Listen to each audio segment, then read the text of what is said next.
Merhaba, Papatya Örgü Dünyası YouTube kanalıma hoş geldiniz. Bugün sizlerle birlikte bu Esme'nin süeterin, dünyaca ünlü markanın ürettiği ve Esme'nin giydiği süeterin ikinci bölümündeyiz. İlk bölümde motifleri beraber örmüştük. Şimdi de bu bölümde, yani bu videoda birleştirmesini yapacağız arkadaşlar ve iplerimden bahsedeceğim. Arkadaşlar, ben önceki videoda dediğim gibi ben iplerimi ihraç fazlası olarak almıştım ve markaları bu şekilde. Hemen ipten bahsetmek istiyorum. Ben bu biliyorsunuz süveteri 2 kat ördüm bunlarla. Şöyle 100 gram 230 metre diyor ve yani bir ipi 400 grammış sanırım.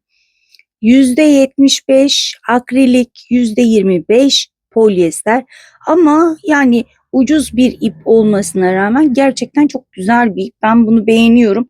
Fazla fazla almıştım ve her projemde bunları kullanmayı çalışıyorum çünkü gerçekten güzel bir ip.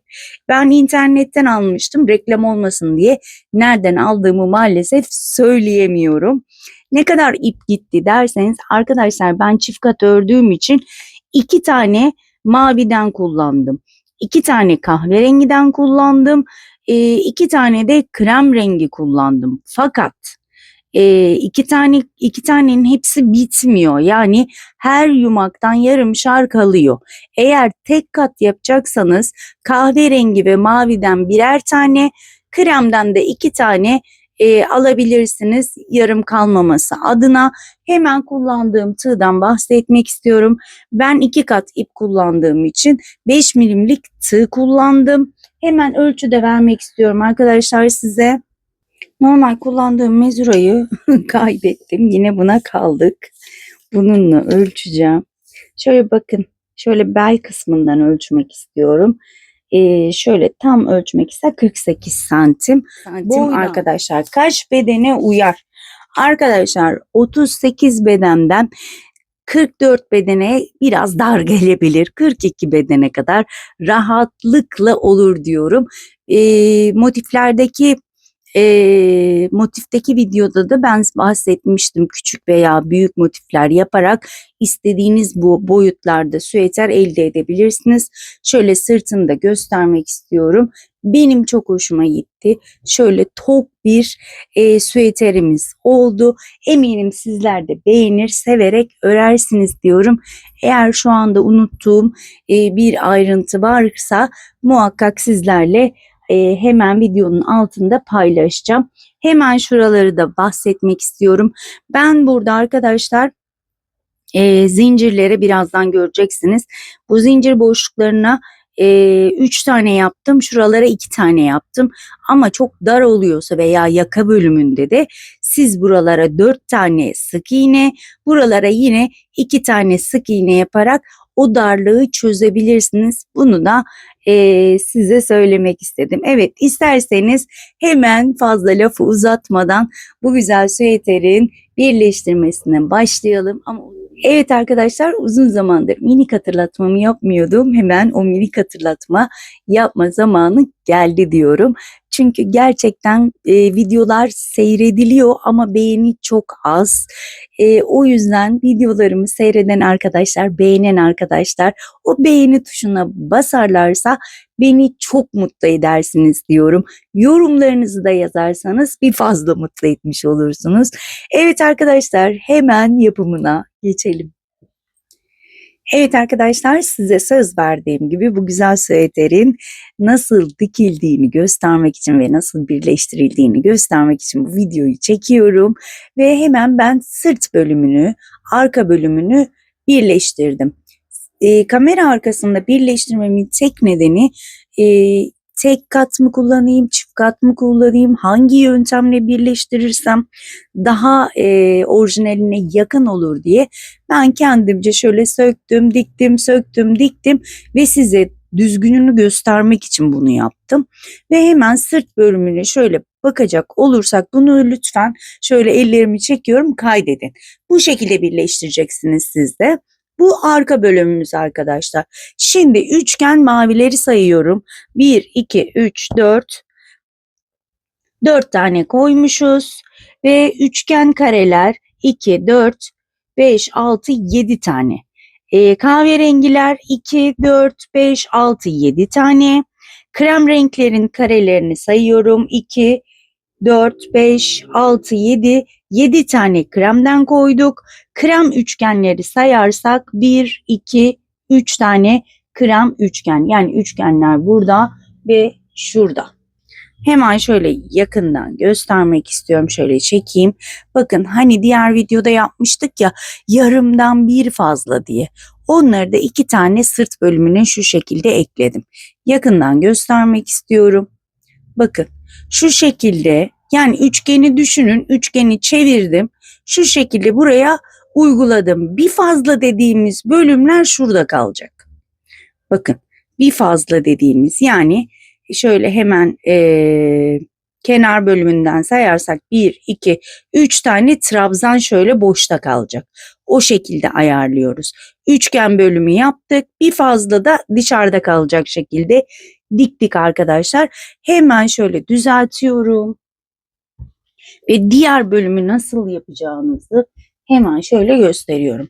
Daha önce söylemiştim. Krem renkten 12 tane, maviden 12 tane, kare motif, kahverengiden, yani şu koyu bejden, ben kahverengi diyorum buna, 14 tane olacak. Mavi üçgen.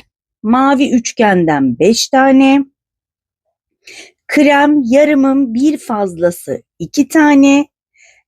Çok özür dilerim, pardon. Mavi üçgenden 10 tane, krem üçgenden 5 tane ve kremin şu bir fazlası olandan sadece 2 tane yeterli oluyor. Şimdi elimde kalan motifleri birleştireceğim. Şöyle nasıl birleştireceğimi göstereceğim. Şöyle şaşırmamanız için elimden geleni gerçekten yapmaya çalışıyorum şu anda. Çünkü hani birleştirirken kafanız karışabilir diye ben bu yöntemi buldum ve öncelikle şöyle bir anlatayım dedim. Ondan sonra uygulamaya geçeceğiz. Bakın, şöyle tersinden koyacağız ki tersinden dikeceğiz. Kafanız karışmaması için. Şöyle tersinden hemen şunları koyuyorum. Şöyle bir o yana bir bu yana çevirmeyeceğiz arkadaşlar, anlayacağınız. Bakın mavileri bu şekilde dizdim. Tersleri bana bakıyor. Hemen şöyle kreme geçiyorum. Buralara bakın. Şöyle bunu da kaydederseniz çok iyi olacaktır. Evet, kahverengilere geçiyorum. Şöyle. Şöyle dizelim. Biraz video uzuyor ama ben gerçekten anlamanızı istiyorum arkadaşlar. O yüzden böyle ayrıntılı anlatmak istiyorum ki kafa karışıklığı olmasın. Evet. Şimdi kremlere geldim. Birleştirmemiz, ön bölümü tam olarak bu olacak. Bunu da muhakkak kaydedin. Şöyle, evet. Hemen kremlere geldim. Bakın. Diğer kremi, üçgenini şuraya koyalım. Evet. Şimdi maviler.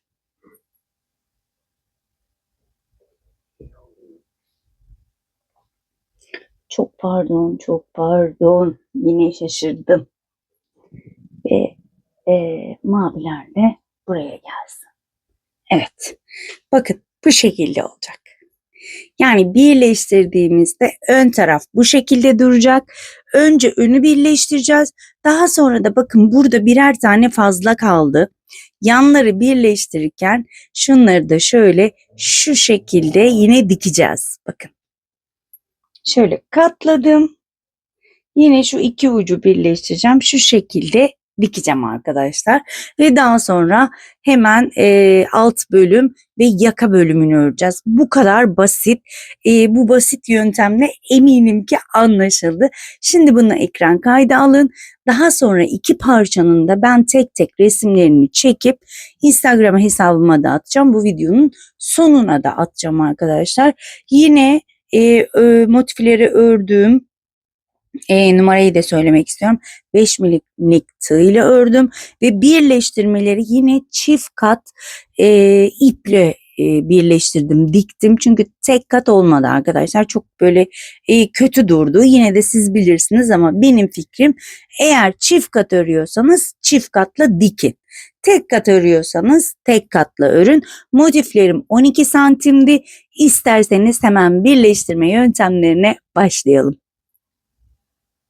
Evet arkadaşlar, ben arkadaki hemen arkasındaki arka parçayı kaldırdım. Bir de böyle görün istedim. Bunu da ekran kaydı alalım arkadaşlar. Bu şekilde diziyoruz.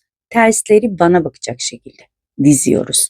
Ve nasıl dikeceğiz? Bakın, şu köşeden başlayacağım. Şu şekilde ilk 2 sırayı bu şekilde bitireceğim. İpimi koparacağım. Daha sonra üste geçeceğim. Şu şekilde. Hep bu şekilde bakın. Ama ip renklerimizi değiştiriyoruz. Çünkü orijinaline baktım. İşte bu ilk motifleri maviyle örülmüş. İkinci motiflere baktım, kremle dikilmiş. Üçüncü motiflere baktım, kahverengiyle dikilmiş. O yüzden ben hani orijinaline yakın olsun istediğim için iplerin rengini de sürekli değiştirdim. Dediğim gibi bir alt renkle yapıyoruz hep her sırayı. Mesela altta mavi var, maviyle, krem var, kremle, kahverengi var, kahverengiyle bunu birleştiriyoruz. Mavi ise maviyle, gibi gibi. Tabii ki bunlar da tamamen size kalmış. Hemen şöyle isterseniz kamerayı yakınlaştırarak başlayalım. Evet. Bakın, şuradan alıyorum şu ikisini şu şekilde. Eminim ki rahat görünüyor. Şöyle bakın, ortada 3 tane zincir çekmiştik ya. İkinci zincire batırıyorum. Diğerini de ikinci zincirine batırdım. İpime düğüm atmamıştım. Çünkü burada şöyle bir bağlama yöntemim var. Bağlayacağım ki açılmasın. Yazık, o kadar uğraşıyoruz değil mi?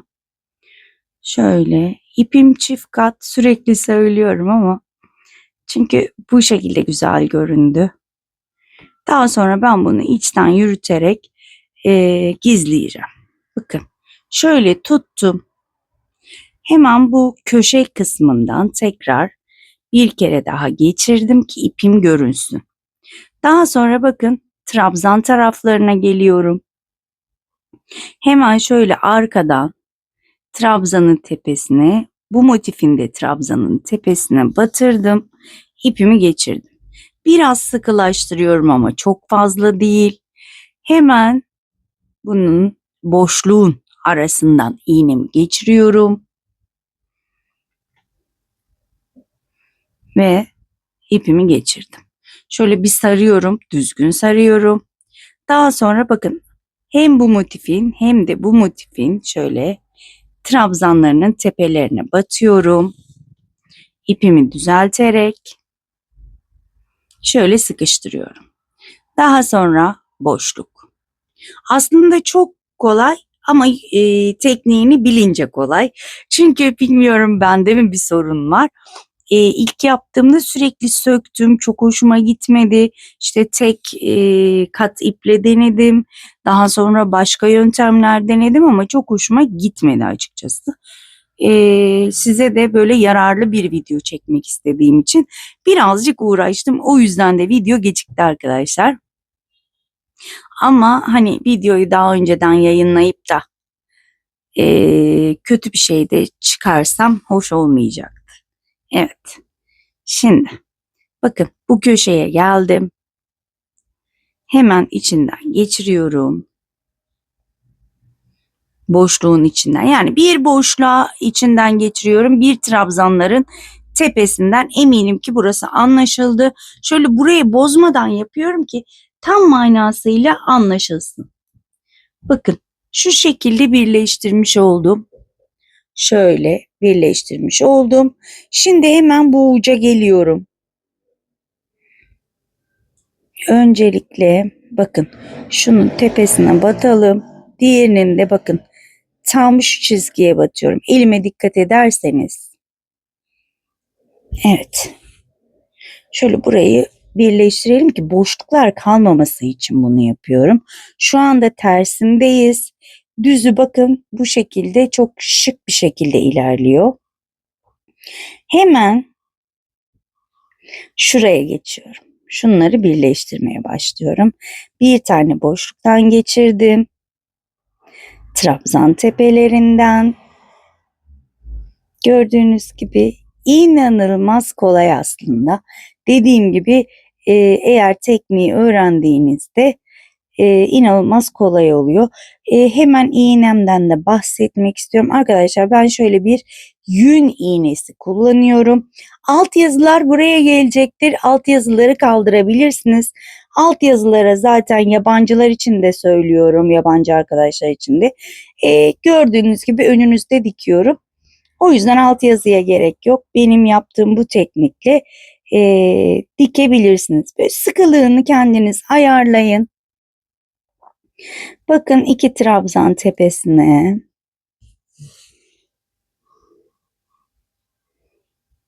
Şunu şu şekilde elinize alıp şu şekilde dikebilirsiniz. Sadece ben nasıl dikiyorum, nelere dikkat ediyorum onu göstermek istiyorum arkadaşlar. O yüzden böyle bunun üzerinde dikiyorum. Normalde alın şu şekilde işte bir boşluktan bir trabzan tepelerinden geçirerek devam edin. Ama ben şöyle kafa karıştırmadan yapmak istediğim için şöyle yapmak istiyorum. Evet. Şimdi bakın yine köşelere geldim. Köşelere tekrar batırıyorum. Şu şekilde tabii ki ipimi düzeltiyorum arkadaşlar. Şöyle köşeden yine battım. Nereye geldim? Kremin tam tepe noktasına geldim. Yani köşesine. 3 zincirlik bölüme. Hemen oradan ipimi geçirdim. Gördüğünüz gibi birleşmemi gayet yaptım. Daha sonra bakın terse geliyor buradan. Tersten gideceğim. Şimdi bu köşeden de bir kere daha geçirelim ki sıkılaşsın. Evet. Şimdi bakın trabzan tepelerini. Boşluklara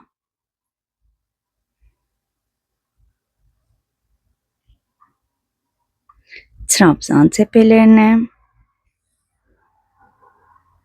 boşluklara. Aslında bu süeterin çok videosu var biliyorum. Ama beni bekleyen takipçilerim de var. Onu da biliyorum. Çünkü her arkadaşımın ve benim anlatma yöntemimiz değişik. Takipçilerimiz de bize alışkın olduğu için ne kadar çok video olsa da illa bizden istiyorlar. Evet, bakın yine köşe tarafa geldim. Şöyle bakın burayı da birleştirmiş oldum. Şimdi buraya geldiğim için bakın şunu da şöyle yapabiliriz. Bakın burada artıyor ya. Şöyle görünmez bir şekilde birer tele battım. Orası açık kalmasın. Evet. Şimdi hemen buraya geldik. Bunun da şöyle köşeden yapalım. Daha sonra ortaları birleştireceğiz bakın. Bu şekilde. Daha sonra eminim ki anlaşıldı. Burayı bu şekilde bitireceğim arkadaşlar. Ya ayrıntılı anlattığımı düşünüyorum. Eminim sizler de öyle düşünüyorsunuzdur. Bakın şu ikisini de aynı şekilde birleştireceğim. İpimi koparacağım. Bir üst sıraya geçeceğiz arkadaşlar. Daha sonra bir üst sıraya bu şekilde bitireceğiz. Şimdi ben burayı bitireyim. İkinci sırayı da beraber yapalım.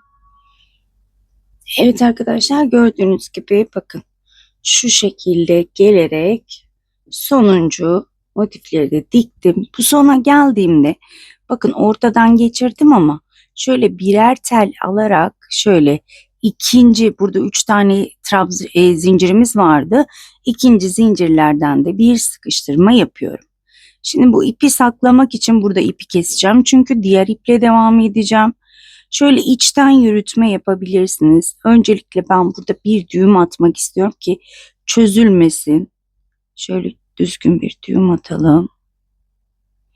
Evet. Daha sonra da bunu şöyle içten yürüterek ipimizi saklayalım. Daha sonradan da saklamak için vakit ayırmamış oluruz. Bakın çok güzel bir şekilde sakladım ve ipimi kesiyorum. Bu sıram bitti. Az önce demiştim ya, her sırayı bir alt sıranın rengiyle birleştireceğim. Şimdi hemen iğneme krem ipimi geçirip hemen dönüyorum. Evet, yine 2 kat ipimi şöyle geçirdim ve şöyle bakıyorum, düzeltiyorum. Bakın şöyle şuradan başlayacağız. Bu sefer şu şekilde. Hemen bunun nereden başlıyorum? Yine şöyle kamera gösteriyor mu? Bakmak istiyorum. Bakın daha sonra şu iplerimizi saklayacağız. Şöyle öne alıyorum bunu. Tam burada üçüncü zincirin tek teline batırıp şunu şöyle ortasına batırıyorum ki düzgün ilerleyelim.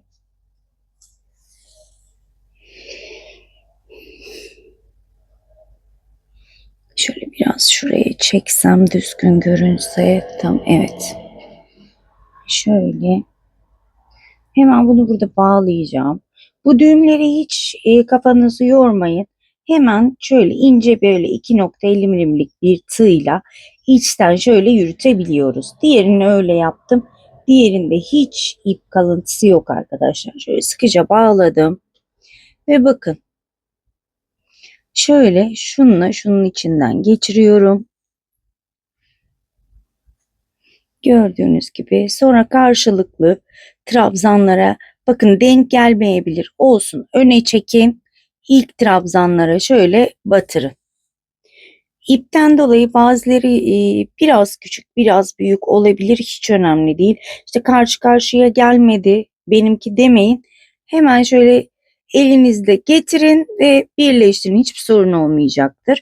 Az önce gösterdiğim gibi birleştirmeme devam ediyorum.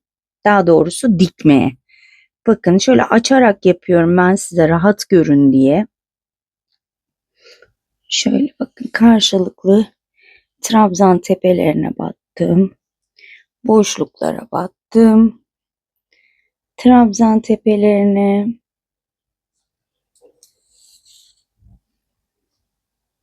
Gördüğünüz gibi biraz sıkıştırıyorum. Daha sonra geriyorum. Siz onu kendiniz ayarlayabilirsiniz. Ne bol olsun ne de çok sıkıştıralım ki büzülmesin. Bakın tam tepelerinden batırdım. Ve köşelere geldi. Köşenin içinden battım.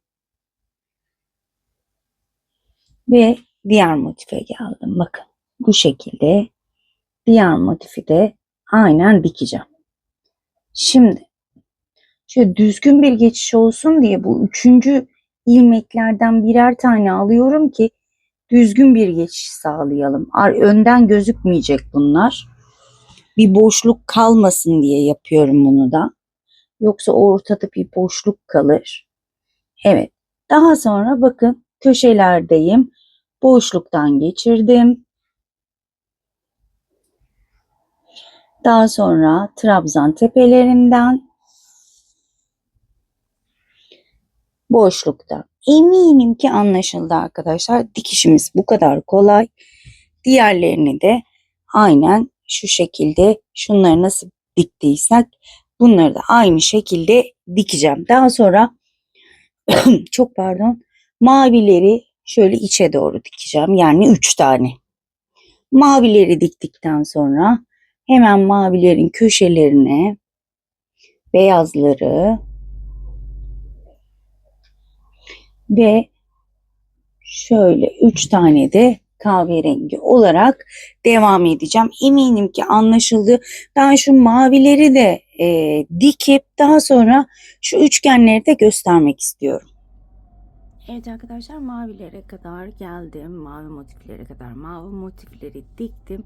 Gördüğünüz gibi 1, 2, 3, 4. motif sırasındayız. Ve sıra kremlerde. Hemen kremleri de şu şekilde gösterdiğim gibi birleştireceğiz. Birleştireceğiz diyorum ama dikeceğiz. Siz anlıyorsunuzdur eminim. Bu şekilde birleştirmelerime devam edeceğim. Daha sonra maviler gelecek. Pardon. Şöyle kahverengiler gelecek. Bazen şaşırıyorum. O yüzden kusura bakmayın. Bakın.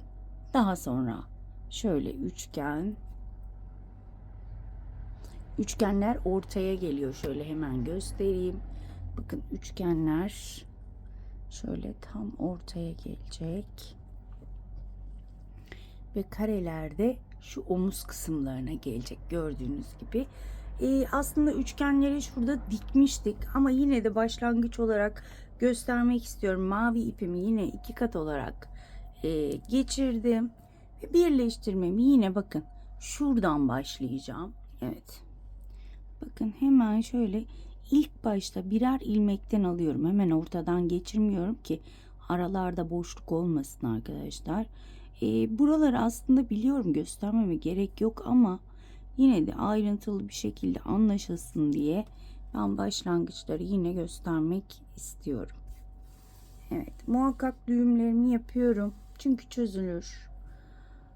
Üzülmeyelim sonunda, çünkü o kadar uğraşıyoruz ki çözülecek diye ben çok korkuyorum. Bakın buralardaki hemen bakın sakladım küçük bir tığla, şöyle ince bir tığla hemen içten içe sakladım ve hiç ip kalıntımız yok. Evet, yine aynı yöntemle bakın ilk boşluklara şu şekilde geçiriyorum. İpleri elimizle düzeltelim arkadaşlar, yamuk bir şekilde durmasın. Bakın trabzan tepelerine batıyorum. Boşluk ve trabzan tepeleri, sadece köşelerde boşluk kalmasın diye şöyle köşeleri de iç taraf, yani burası ters olduğu için birer ilmek şöyle birleştiriyorum ki arada bakın hiç boşluk kalmıyor. O boşluklar kalmasın diye, yani bu yöntemi de kendimce düşündüm. Normalde böyle mi gerçeğinde bilmiyorum ama orijinalinde, ama ben ortalarda delik kalmasını istemediğim için bu yöntemi bu şekilde yapıyorum, ama sizler yapmaya da bilirsiniz. Evet, videoyu çok uzatmaya gerek yok bence. Ben bunları bu şekilde birleştireceğim. Bakın bunu da bu şekilde şöyle birleştireceğim. İpimi keseceğim. Yeni bir renkle hemen kahverengileri birleştireceğim. Daha sonra da en son dediğim gibi omuzlara kare, şu iki ortaya da üçgen mavi motifimi dikip hemen dönüyorum. Evet arkadaşlar, benim dikme işlemim bitti. Şöyle parçalarımı üst üste koydum. Bizim birleştirdiğimiz nokta ön bölümüydü ve arka bölümünü daha önceden göstermiştim zaten sizlere. Hemen şöyle üst üste koydum ve bunları birbirine bağlayacağız. Ama sadece bakın şurada bir krem rengi fazlalığı görünüyor. Bunu şöyle öne getireceğim ve bu şekilde dikeceğim. Şimdi ben farklı ipler kullandığım için şurayı mavi iple dikip koparacağım. Daha sonra krem iple devam edip sadece şu iki kenarı arkadaşlar şöyle üst üste koyduğunuzda zaten görünecektir. Aynı bu şekilde yapıyoruz. Sadece buraları dikiyoruz ve daha sonra yaka ve kollara geçeceğiz arkadaşlar. Evet arkadaşlar, şöyle hemen kenarlarını göstermek istiyorum. Bu şekilde bakın diktim. Şurayı maviyle diktim. Şurayı da kremle diktim ki bu görüntüler bozulmasın. Çünkü sırayla farklı iplerle diktiğimiz için burayı da bu şekilde yaptım. Bakın diğer tarafı da gösteriyorum. Birleştirdik. Bakın yaka kısımlarını birleştirmedim. Şöyle hemen göstermek istiyorum. Bu yaka kısımlarını, kenarları geçerken hem şu omuz bölümlerini de birleştireceğiz. Hemen isterseniz başlayalım.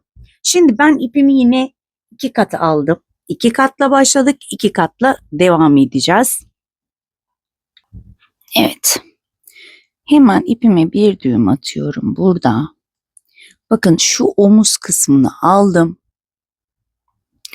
Tam bakın omuz kısmına şöyle baktığımda şu köşeden başlıyorum.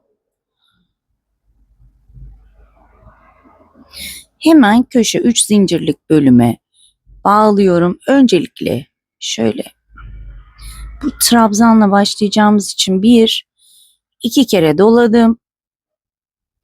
İlmeği içinden geçirdim. Önce 1, sonra 2, 2 ve 2. Buraya dörtlü bir trabzan yapmış olduk. Motiflerinizi kaçlı yapıyorsanız trabzanları burayı da o şekilde yapacağız. Bunu da daha sonra saklayacağım arkadaşlar. Burada 1, 2 zincir çekiyorum. Tığın başını 2 kez doluyorum.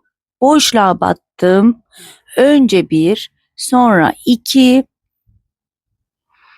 2, 2.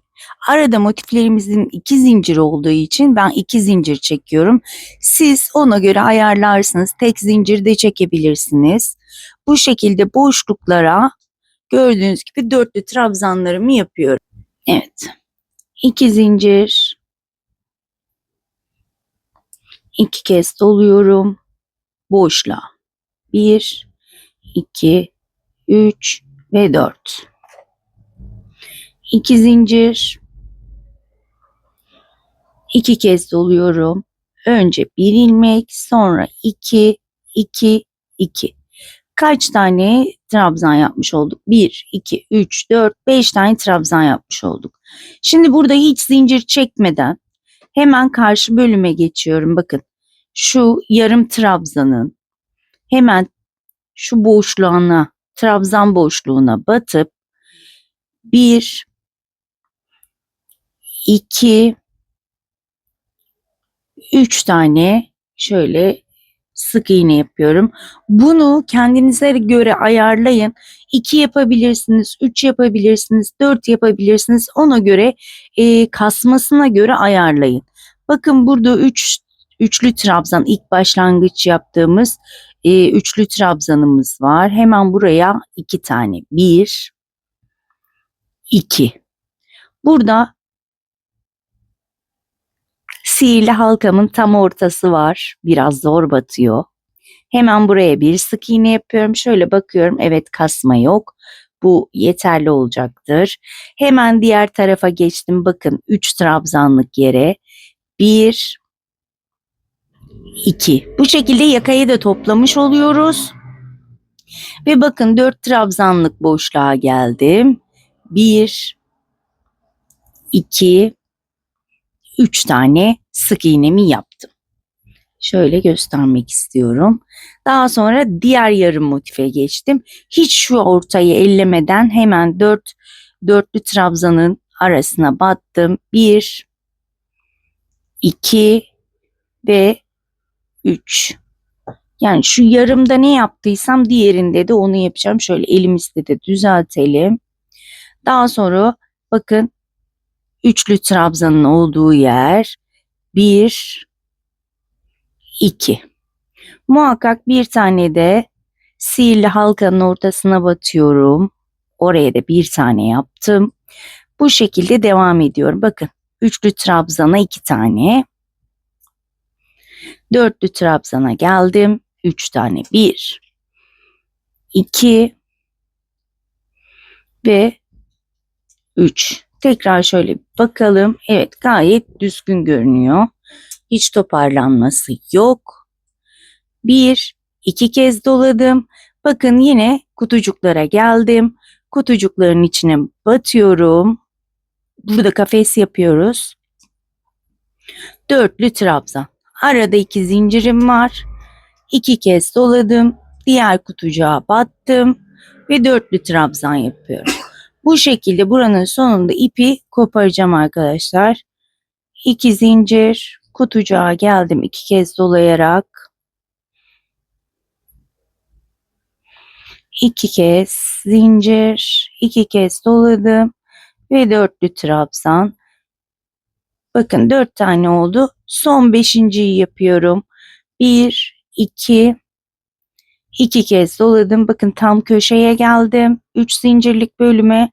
Oraya da bir tane dörtlü trabzan yapıyorum. Bir zincir çekiyorum ve ipimi şöyle uzunca kesiyorum ki saklaması kolay olsun. Etemin iğnesiyle de rahatlıkla saklayabiliriz. Yakamızın ön kısmını bu şekilde hazırlamış olduk. Gördüğünüz gibi gayet düzgün. Şimdi artık kol kısımlarına geleceğiz.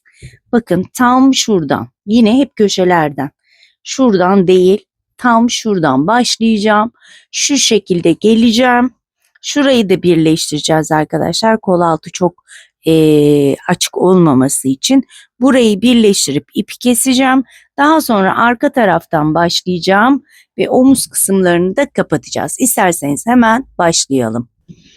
Evet, yine ipime şöyle uzunca bir ip bırakıyorum alttan ki saklayabileyim. Yine bakın bu köşeden başlıyorum. Buraya 1, 2 tane sık iğne yaptım. Hemen diğer tarafa geçmeden trabzan tepelerine bir tane, boşluğa 2 tane. Eğer çok bol olursa ara boşluklara birer tane sık iğne yapabilirsiniz. Bakın bir tane trabzan tepesine, 2 tane boşluğa. Motifleri nasıl yaptıysam o şekilde ilerliyorum ben, aralara 2 zincir çektiğim için. Ama sizler aralara birer zincir çekecekseniz boşluklara birer tane sık iğne yapın. Evet, bu şekilde bakın sık iğnelerimi yapıyorum. Son olarak yine trabzan tepeme battım. Bir sık iğne, boşluğa 2 tane. Burayı bu şekilde bitirdim. Şimdi yarım motife geldim. Hiç ortaya batmadan hemen karşıya geçiyorum. 1, 2, 3. Bakın ortada yaptığımız trabzanın da hemen arasına battım. 2 tane sık iğne. Sihirli halkanın ortasına bir tane sık iğne. Hemen şuradaki bakın trabzana 2. Dörtlü trabzanın arasına batıyorum. 3 tane. 1, 2, 3. Elimi kesinlikle çok sıkı tutmuyorum veya çok gevşek bırakmıyorum. Normal bir şekilde ilerliyorum. Daha sonra bakın burada kapanacak yere geldim. Şimdi şöyle şurayı birleştiriyorum. 2 motif karşı karşıya, burayı komple birleştireceğiz. Şimdi burada hemen bir zincir çektim. Şöyle zincir çekmeden yapalım şunu. Öncelikle şuradaki ortalara batalım ki düzgün bir görüntü oluşsun. Evet. Şöyle daha güzel olacak. Burada 1, 2 zincir çekiyorum ve boşluklara batıyorum. Sık iğne yapıyorum. Bakın. 1, 2 zincir.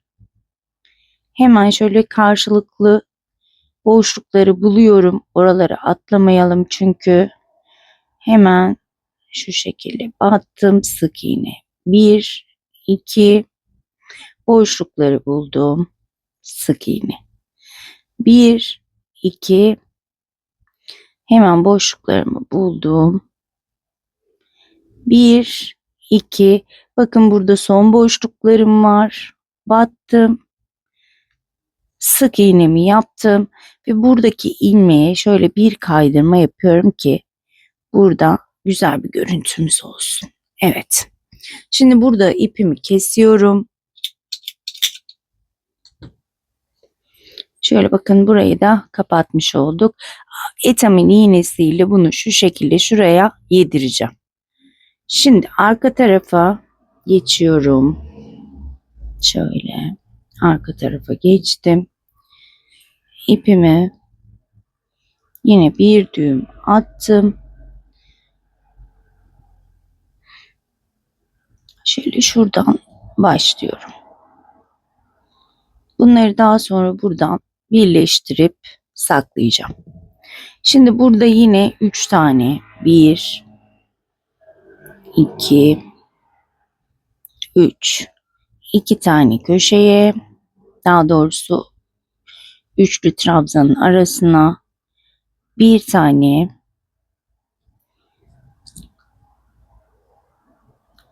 halkanın olduğu yere, 2 tane buraya ve dörtlü trabzana 3 tane 1 2 3. Buraya geldim. Hemen şuranın boşluğuna bir tane yaptım. Şöyle bakıyorum. Hatta buraya 2 tane yapıyoruz. Bir tane trabzan tepesine yapıyorum. 2 tane boşluğa. Şimdi bu şekilde şu köşeye kadar gelelim. Bakın tam köşeye geldim. Tam köşede bir tane şöyle, önce nereyi birleştireceğimizi bulayım. Bakın şu benim ön bölümüm, şu an arkadayız. Bakın burada örmediğim bölüm var. Hemen şöyle karşı karşıya getiriyorum. Buraya sık iğneler yapacağım. Öncelikle şöyle tepe kısımlarına batalım. Bir sık iğnemi yaptım. Daha sonra hemen buranın içine şu ipi de arkada yürütmek istiyorum. Evet. Şöyle 2 tane boşluklara bir tane tepe kısımlarını arkalı önlü yapıyorum. Omuz kısmını birleştirmiş oluyorum. Bakın şu şekilde. Daha sonra 2 tane boşluk, bir tane trabzan tepelerini. Şöyle bakmak istiyorum. Evet, gayet düzgün gördüğünüz gibi. 2 tane boşluk, bir tane trabzan tepelerine, bir buraya bir arkasındakini batıyorum ve devam ediyorum. 1 2 trabzan tepelerine batalım ve 2 boşluğa batıyorum. Öncelikle buraya bir tane yaptım. Şöyle bir bakıyorum. Bakın bu bizim arka kısmımız ve ön kısımda yaptığımız trabzanlar. Şimdi bu bundan uzun geliyor arkayı tamamlamak için, ama ben bunu buraya bu şekilde yedireceğim. Bunu nasıl yapacağım? Bakın buraya bir tane yaptım sona. Daha sonra hemen şuraya batıyorum. Mavinin içine. Bakın tam karşılıklı değil de. Bakın şöyle buraya battım. Şu karşıdaki mavinin içine battım. İkinci trabzanımı yapmış oldum. Gördüğünüz gibi tam denk gelmeye başladı. Şöyle hemen bakıyorum. Şöyle trabzana battım. Hemen arkadaki kremin boşluğuna battım. Boşluklara battım. Şöyle açarak yapıyorum. Bakın trabzana battım. Boşluğa battım. Ve en son şöyle şu trabzanın tepesine, diğerinin de tepe kısmına batıyorum ve sık iğnemi yapıyorum. Hemen şöyle göstermek istiyorum. Bakın burayı şuraya yedirmiş olduk. İkisi de aynı boyutta olmuş oldu. Yani bu ondan daha öndeydi. Ama buraya ben bunu yedirmiş oldum. Şimdi şu arka kısmı da bakın. Şöyle bu bizim sırt kısmımız. Burayı da sık iğnelerle geçeceğim. Az önce gösterdiğim gibi yedirerek burayı da şu şekilde birleştireceğim. kol kısmına geleceğim. Kol kısmında burayı da birleştirip daha sonra tekrar ipimi bağlayıp döneceğim arkadaşlar. Şimdi öncelikle burayı göstereyim kafanızı karıştırmadan. Bakın hep aynı şekilde ilerliyorum. Dörtlü trabzanlara 3 tane sık iğne. İlk bizim yaptığımız üçlü trabzanlara 2 tane. Sihirli halkanın tam ortasına 1 tane. Bu şekilde diğer tarafa kadar devam edelim. Daha sonra yine kafanızı karıştırmadan devam etmek istiyorum. Biliyorum biraz uzun bir video olacak ama yapacak bir şey yok. İyice görmenizi istiyorum çünkü. Evet bakın hiç buralara dokunmadan karşıya geçtim ve bu şekilde devam ediyorum. Şimdi şuraya kadar şöyle bakıyorum hemen. Evet, şuraya kadar devam edelim. Daha sonrasını beraber öreceğiz. Evet, bakın tam olarak buraya geldim. Tam şuranın köşesindeyim. Hemen diğer bölümü alıyorum. Bakın. Bunu da buraya yedireceğiz çünkü. Hemen şöyle tepe noktalarına batalım. Şöyle bir ilmek buluyorum. Hemen karşısındakine de battım. Burayı bir sık iğne ile birleştirdim.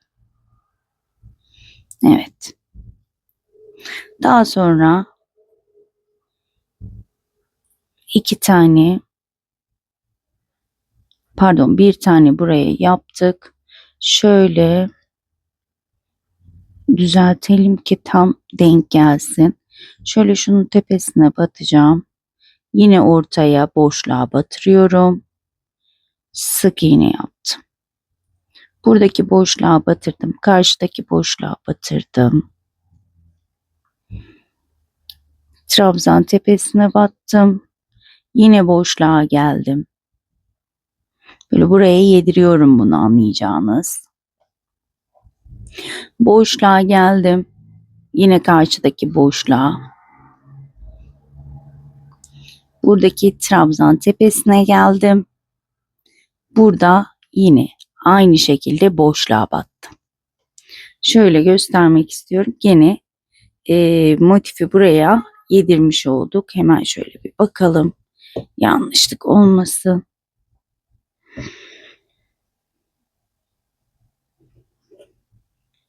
Evet şöyle baktığımızda iki tarafta aynı ve devam ediyoruz. Burası okey. Ve yine burada aynı işlemleri yapıyorum. 2 tane boşluk, birer tane trabzan tepesi, 2 boşluk, bir tane trabzan tepesi. Evet. 2 boşluk. Bir trabzan tepesi.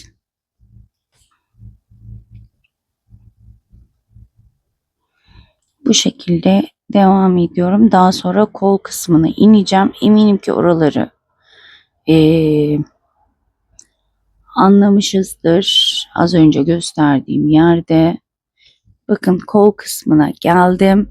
Hemen burada ayırıyorum. Tek başına öreceğim. Burada omuz kısmımı birleştirdim. Beraber burada ayırıyorum. Hemen buraya 2 tane sık iğne, bir tepe noktası, 2 boşluk. Buraya geldiğimde de bakın az önce gösterdiğimin aynısı. 3 tane, 2 tane, bir tane sihirli halka boşluğuna, 2 tane, 3 tane sık iğne. Hemen buraya geldiğimde az önce yaptığım gibi burayı birleştirip ipi kırıyorum. Daha sonra da buradan yine aynı şekilde geri dönüyorum. Evet arkadaşlar kol bölümlerini ben bitirdim. Şöyle göstermek istiyorum. Diğer tarafı da artık yaka bölümünü bitirmek üzere yakaya devam edeceğim. Bir de etek bölümü kalacak. Yine ipimi alıyorum ve tığımı alıyorum. Ve burada Buraya da dikkat edersek, iplerimizi de her yaptığımızda gizlersek, bakın ben buralarda hemen gizledim, gayet düzgün görünüyor buraları. İster tığ içten yapabilirsiniz, isterseniz de itamin iğnesiyle yapabilirsiniz. Hemen bakın buraya geldim. Şurada herhangi bir boşluğa batıyorum. Bir sık iğne ile tutturdum. Daha sonra bakın burada sadece kafes bölümünde yapıyorum bunu. Hemen kafes bölümünün içine boşluğa 2 tane sık iğne yapıyorum. Bir tane trabzan tepesine. 2 tane kafese. Bir tane trabzan tepesine. Bu şekilde sadece kafes bölümüne sık iğneler yapacağız. 2 tane. Bir tane trabzan tepesine. 2 tane boşluk. Bir tane trabzan tepesine. Evet, şöyle de bir göstermek istiyorum. Şimdi burada kaydırma yapacağız. Şu kafes bölümüne gelene kadar sadece bu sık iğne bölümüne kaydırma yapacağım arkadaşlar ki yakayı dengeleyelim. Orijinalinde de bu şekildeydi. Ben de orijinalinden çıkmak istemiyorum. Bakın her bir sık iğneye batıyorum. Elimi çok sıkıştırmadan. Sıkıştırırsak zaten yakayı topladık. Daha da toplamak istemiyorum. Kötü durur çünkü. Diğer kafes bölümüne kadar kaydırmamı yapıp hemen dönüyorum. Evet, bakın kaydırmamı yaptım. Hemen burada kafesimin ilk bölümüne geldim. Burada hemen trabzan tepesine battım. Sık iğne yapıyorum. 2 tane boşluğa, bir tane trabzan tepesine. Eğer boyun bölümü yani şu yaka kısmı çok bolsa elinizi sıkabilirsiniz burada. Ama eğer tam istediğiniz gibi ise sıkmanıza gerek yok. Bu şekilde bir trabzan tepesine 2 tane boşluğa devam ediyorum. Bir trabzan tepesi. Şu ipi de arkada yürüteceğim. Bakın 2 tane boşluğa yaptıktan sonra hemen karşı tarafa geçiyorum. Şuraya da bir sık iğne yapmak istiyorum düzlemek adına. Evet.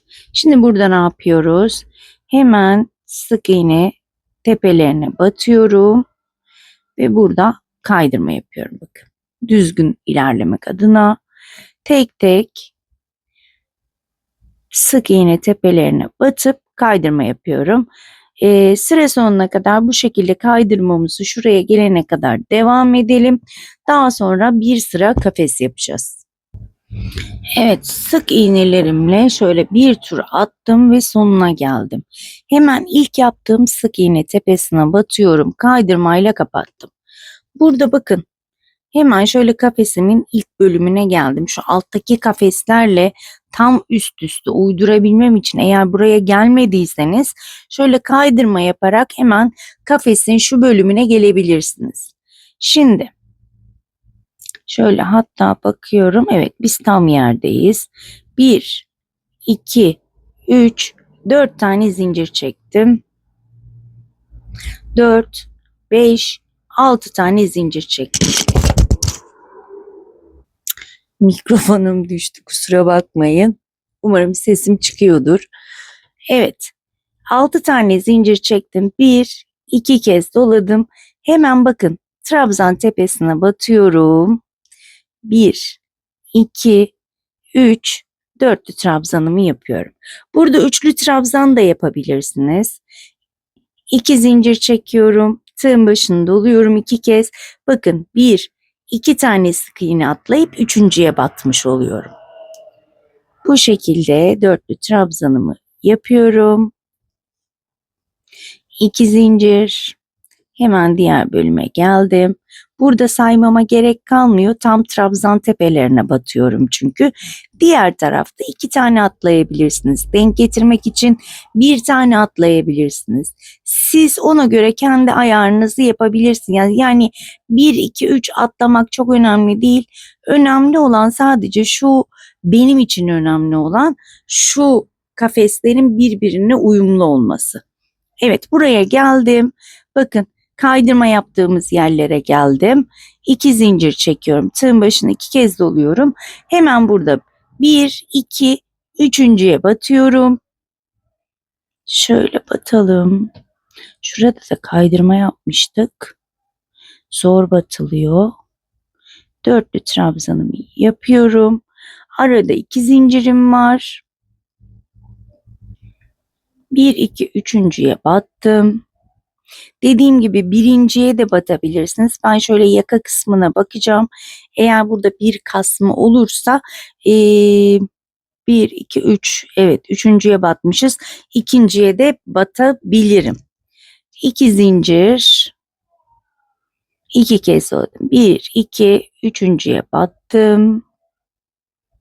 Yani bu yaka kısmını kendiniz ayarlayabilirsiniz açıkçası. Siz nasıl istiyorsanız o şekilde ayarlayabilirsiniz.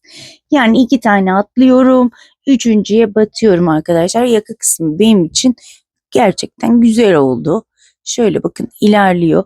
Ben şöyle sıra sonuna kadar devam edeceğim. Burada da aynı. Bakın 2 tane atlıyorum. Üçüncü zaten trabzan tepesine geliyor. Denk gelmedi. 1 tane atlayın, 2 tane atlayın. O hiç önemli değil. O çok kötü görünmeyecektir. Bu şekilde kafeslerimi ben yapıp hemen dönüyorum. Evet arkadaşlar, ben sıramın sonuna geldim. Gördüğünüz gibi kafesleri yaptım. Şurada bakın bir tane boşluğum kaldı ama eğer ben bunu direkt birleştirseydim yakam çok şey olacaktı. O yüzden dar olacaktı. Böyle bir tane bırakmış oldum. 2 tane zincir çekiyorum ve ilk çektiğim zincirden sayıyorum. 1, 2, 3, 4, 5.'ye battım. Kaydırmayı yaptım. Bir zincir çekiyorum ve hemen yakamı şöyle göstermek istiyorum. Burası bizim ön tarafımız. Gayet bence düzgün oldu. Yakamız da gayet güzel toparlandı. Ben üzerime giyerek yapıyorum, onu da söyleyeyim. Gayet yakası kapalı. Çok açık değil. Ama sizler yakası daha dökümlü olsun diyorsanız biraz bol örebilirsiniz. Ben elimi orta şeyde tuttum. Ne sıkı ne ince. Şimdi bir sırada sık iğne örüp yaka işimizi bitireceğiz artık. Bunu nasıl yapıyorum? Bir tane zincir çektim. Hemen ilk trabzan tepesine battım. Bir sık iğne, yani ilk sık iğnemi yaptım. Bakın, hemen şöyle 2 tane boşluk, bir tane sık iğnenin tepesi, pardon, trabzan tepesine batıyorum. Başka bir işlemimiz yok burada. 2 tane boşluk, bir tane trabzan tepesi. Evet, daha da toparlamak isterseniz yakayı aralara bir tane sık iğne yapın arkadaşlar. Ya da trabzan tepelerine batmazsınız. Direkt boşluklara 2'şer tane sık iğne yaparsınız. Bu tamamen size kalmış. Ben de şöyle devam edeceğim ve sıra sonuna kadar devam edip hemen döneceğim. Evet arkadaşlar, sık iğne sıra sonuma geldim. Şimdi burada bu son sıra olduğu için düzgün bir birleştirme yapmak istiyorum. Şöyle ilmeğimi uzattım. İlk yaptığım sık iğne, şöyle arkadan batıyorum. İlmeğimi önden geçirdim. Bakın şöyle sıkıştırdığımda şöyle düzgün bir görüntü elde etmiş oluyoruz. Çevirdim. Daha sonra bir tane zincir çekiyorum. Burada ipimi kesiyorum. Daha sonra da içten yürüterek ipimi gizleyeceğim. Şöyle hemen geçişi göstermek istiyorum. Bakın, ipimizi gizlediğimizde düzgün bir geçiş sağlamış olduk. Şimdi yaka kısmımızı artık bitirdik. Şöyle de göstermek istiyorum. Gayet benim için iyi oldu. Hemen etek bölümüne gelirsek, etek bölümünü uzun uzun anlatmama gerek yok. Yaka bölümünde neler yaptıysak burada da onu yapacağız. Yani bir sıra sık iğne yapacağım. Bir sıra kafes. Daha sonra bir sıra sık iğne ile bitireceğim arkadaşlar. Yine de şöyle başlangıcı göstermek istiyorum. Hemen şöyle köşeden değil de şuranın içinden başlayalım. Burada kaydırma yok arkadaşlar bu sırada. Sadece bir sıra sık iğne. Buraları biliyoruz zaten. 3 tane sık iğne yapıyorum dörtlü trabzanlara. Şu üçlü trabzanlara 2 tane ve bir tane de sihirli halkanın tam göbeğine batırıyorum. Bu şekilde devam ediyorum. Eminim ki anlaşıldı. Daha sonra kafes bölümüm aynı şu şekilde, ikinci kafesten bahsediyorum. Kafesimi yapıyorum. Bir sırada yine kafesin üzerine burada yaptığımız gibi sık iğnemi yapıyorum ve süeterimi bitirmiş oluyorum arkadaşlar. Evet, ben hemen burayı da tamamlayacağım. Güzel buharımı tutacağım ve yine kapanışta karşınızda olacağım. Evet arkadaşlar, ben etek bölümünü de gördüğünüz gibi bu şekilde bitirdim. Esmi'nin süeteri gerçekten çok güzel oldu. Ben içime sine sine çektiğim videolardan biri oldu arkadaşlar.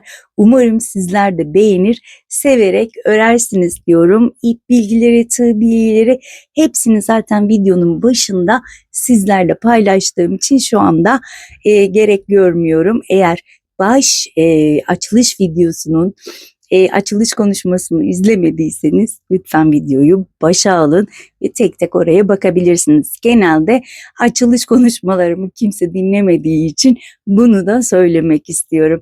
Evet arkadaşlar, şöyle hemen sırtını da göstermek istiyorum. Gayet güzel oldu. İçime dediğim gibi sine sine ördüğüm bir süeter oldu. Üzerime giyeceğim ve fotoğraflayacağım. Onları da sizlerle paylaşacağım diyorum. Ve bugünlük de bir videonun sonuna geldik. Diğer videoda görüşmek dileğiyle. Kendinize çok iyi bakın. Hoşça kalın.